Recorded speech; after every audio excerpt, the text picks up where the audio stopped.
আপনি কি ঈশ্বর ছাড়াও ভালো হতে পারেন?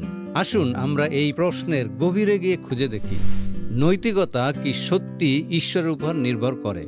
আমরা প্রায় সবাই মানি কিছু কাজ সত্যিই ভালো, আবার কিছু কাজ সত্যিই খারাপ। উদাহরণস্বরূপ, শিশু নির্যাতন, জাতিগত বৈষম্য বা সন্ত্রাসবাদকে আমরা সবাই অন্যায় বলে মনে করি। কিন্তু প্রশ্ন হলো, কেন এসব কাজ খারাপ বা ভুল? যদি ঈশ্বর না থাকেন, তাহলে এই ভুল বা সঠিকের ভিত্তি কোথায়?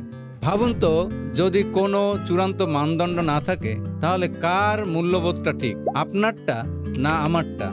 এতে সবকিছু হয়ে দাঁড়ায় ব্যক্তিগত পছন্দ।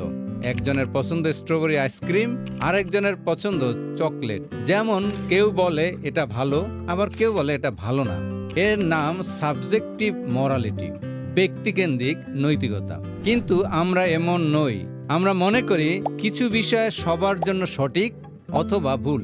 উদাহরণস্বরূপ, শিশু নির্যাতন কখনোই সঠিক হতে পারে না। এটা কেবল একটি মত নয়, এটা একটি বাস্তব নৈতিক সত্য।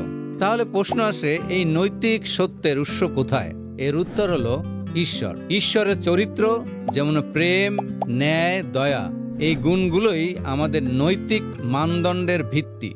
উদাহরণস্বরূপ, ঈশ্বর বলেছেন, আপনার প্রতিবেশীকে নিজের মতো ভালোবাসুন। এই আদেশ থেকেই আসে দানশীলতা, আত্মত্যাগ ও সমতার নৈতিকতা।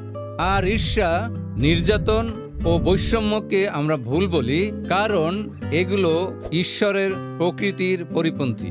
এখানে একটি গুরুত্বপূর্ণ প্রশ্ন উঠতে পারে, ঈশ্বর কি চান? সেটাই ভালো, নাকি যেটা ভালো সেটাই ঈশ্বর চান?